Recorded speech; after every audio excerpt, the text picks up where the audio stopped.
આ કયા ચોખા લીધા મમ્મી? ખીચડીયા ચોખા છે, તુવેરની દાળ, ચણાની દાળ અને આ મગની દાળ છે.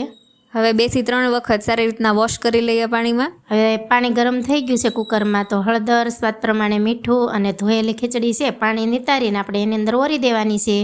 અને કેટલી સીટી કરીશું? તેલ નાખીને ઢાંકણું બંધ કરીને 4 સીટી કરવાની.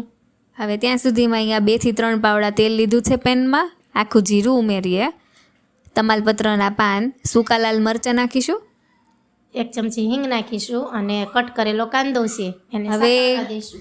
ગોલ્ડન બ્રાઉન થઈ જાય કાંદો એટલે આદુ મરચાં અને લસણની પેસ્ટ ઉમેરીશું, તેને પણ સાતડી લઈએ. ટમેટાની કટકી ઉમેરીએ, હળદર નાખીશું, ધાણા જીરું પાવડર, સ્વાદ પ્રમાણે મીઠું, લાલ મરચું અને ગરમ મસાલો ઉમેરીએ અને શાક ઉપર તેલ છૂટું પડે ત્યાં સુધી આપણે મિક્સ કરીશું.